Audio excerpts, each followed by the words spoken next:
Dulu gue gak percaya sama kemiskinan struktural. Tapi setelah lihat teman sendiri. Kali ini Jokowi sebut impor jadi biang kerok beras mahal. Saya heran kalau tidak bisa dicegah ini korupsi di Indonesia. Gila, ternyata 200 pulau di Indonesia ini udah dijual. Konten kreator dibayar untuk menyebarkan bahwa Konoha ini sedang baik-baik saja.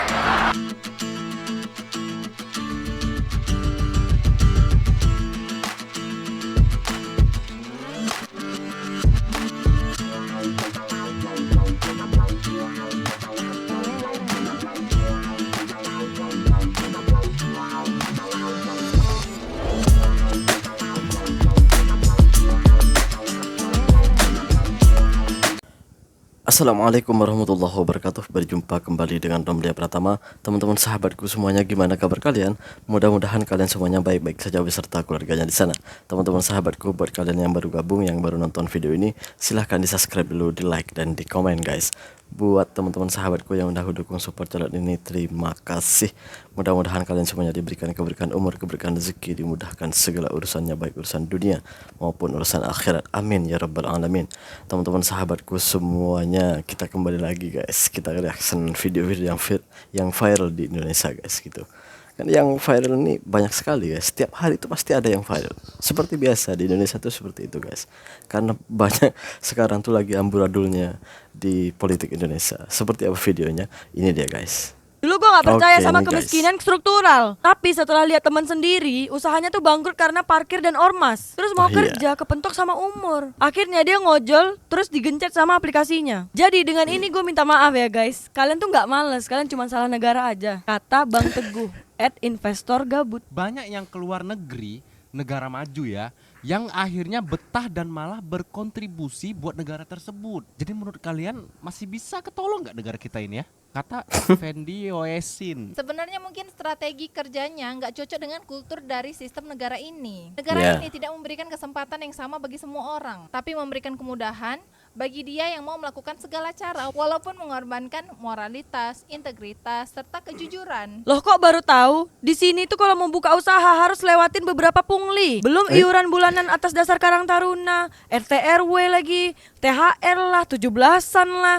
Di lapangan tuh pungli tuh uang keamanan katanya. Ngecor polisi atau ormas. Belum apa-apa udah kolek duluan, kata Yujau. Meanwhile, di belahan negara yang inisialnya Indonesia, ada yang berkata kalau nggak miskin ya kerja. Dekat rumahku ada konter pulsa yang jual pakai data dengan harga miring. Otomatis rame kan yang beli dan parkiran jadi penuh. Begitu kang parkir datang langsung pui sepi. Bayangin aja itu pelanggan beli karena beli lebih murah 1.000 dibanding konter lain. Akhirnya rukonya di over kontrak. Banyak sih kejadian seperti itu. Awalnya kedai itu rame, tiba-tiba ada tukang parkir nih, ada tukang parkir tuh yang tukang parkir ilegal tuh. Akhirnya apa? Kedainya sepi, nggak ada pembeli. Ya pelanggan juga mikir dong, kan masih ada kedai yang lain yang tidak ada parkirnya. Mereka lebih milih itu. Kalian pasti kita juga mikir dong mau masuk ke sana gitu. Dan sekarang tuh banyak yang sepi. Di tempat-tempatku juga banyak kayak gitu guys gitu. Di tempat kalian gimana? Ada nggak? Kita berlanjut ke video yang selanjutnya. Ini dia guys. Kali ini Jokowi dia, guys. sebut impor jadi biang kerok beras mahal. Sekte Mulyono, tolong dengerin baik-baik sampai tuntas. Yang buka keran impor itu junjungan lu sejak 2015 nih, ada jejak digitalnya. Terus sampai 2024 masih terus impor tuh. Alasannya adalah untuk stabilitas harga, memenuhi kebutuhan domestik. Dia masih pakai teori supply and demand tuh. Oke lah. Bahkan dia mengklaim impor beras nggak sampai 5%. Tapi kalau sampai beras impor menyebabkan harga beras di pasar lokal naik, ya emang bisa sih begitu. Tapi itu artinya swasembada pangan nol. Terus fungsinya blusukin ke sawah selama ini itu apa? Apa coba? Suplai lokal kurang, ngimpor dia. Udah ngimpor harga malah naik. Bilanglah dia penyebabnya impor. Logika sungsang jungkir balik kayak ngerol depan belakang begini lu bilang presiden terbaik. Kayaknya ada yang salah sih dari pemerintah kita gitu. Udah tahu swasembada pangan kita itu kurang gitu ya. Bukan malah mempermudah seperti pupuk, kebutuhan petani lah gitu ya. Apa kalau di sini baja ya? Baja kalau di sini. kalau di Indonesia tuh pupuk gitu. Itu kenapa nggak dipermudah tuh petani gitu. Salah satu petani itu malas bertani, malas tanam jagung, tanam padi beras itu guys gitu. Padi kata orang Indonesia, padi, nggak tahu kalau kata orang Malaysia itu apa. Padi. Salah satu orang malas buat itu nanam padi itu di Indonesia itu salah satunya ya pupuknya guys. Pupuknya itu sulit dan mahal gitu. Jadi susah untuk dapat itu, lagi mahal lagi. Udahlah susah, mahal lagi. Itu yang dikeluhkan selama ini sama masyarakat petani gitu. Ini pemerintah tuh sampai sekarang nggak ada solusinya, hanya janji dan janji.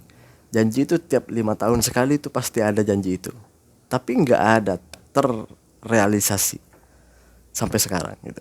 Nggak ada tuh ceritanya pupuk gampang, nggak ada tuh ceritanya baja itu murah gitu, pupuk itu murah gitu. Nggak ada tuh ceritanya sampai sekarang.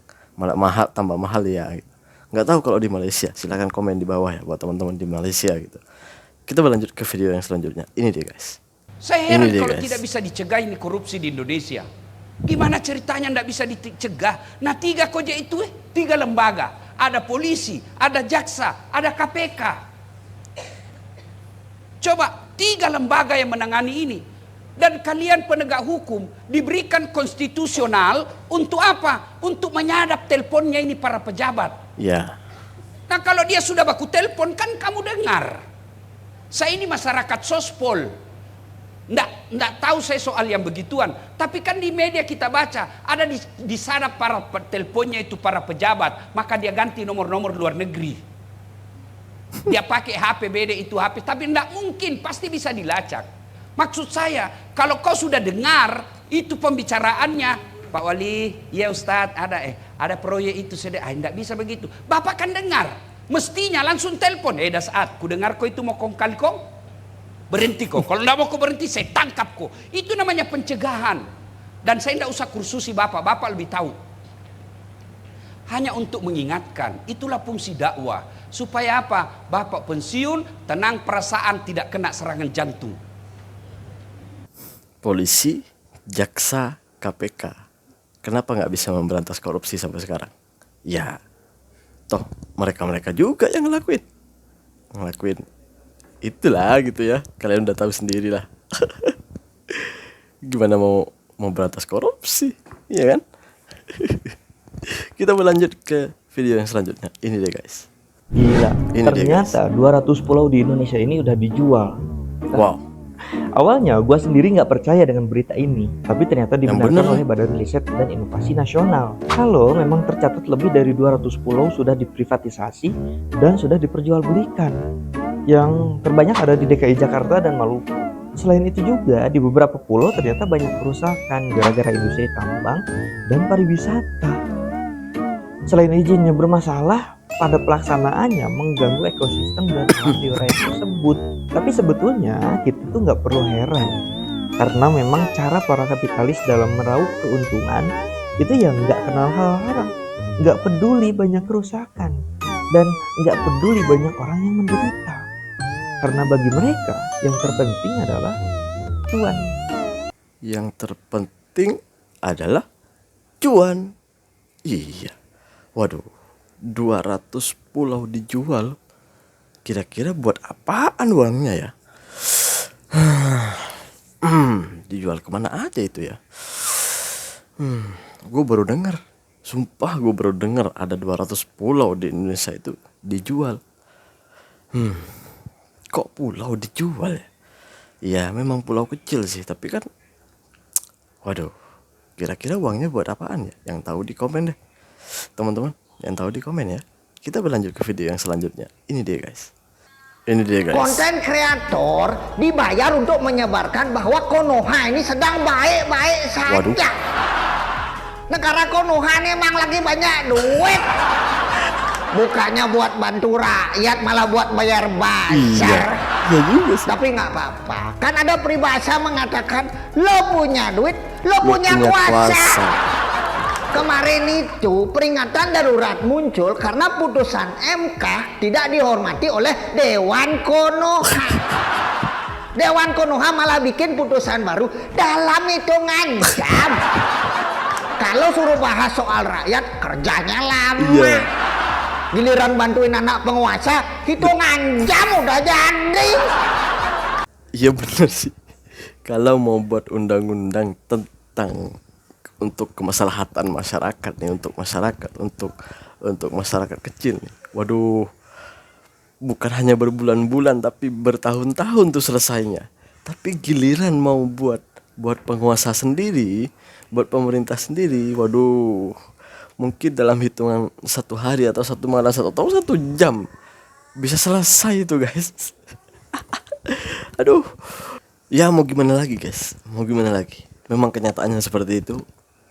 Kita hanya bisa berdoa dan bisa bersuara, hanya bisa bersuara dan bisa berdoa. Setidaknya kita sudah bersuara daripada kita tidak bersuara, hanya diam, apalagi hanya sibuk mencari kesalahan orang lain atau negara lain gitu, tanpa memikirkan, tanpa mengkritisi negara kita sendiri yang sedang amburadul gitu. Ini pesan buat kalian yang sedang mencari kesalahan orang lain atau negara lain. Terima kasih buat semuanya. Assalamualaikum warahmatullahi wabarakatuh. Jangan lupa sholawat guys.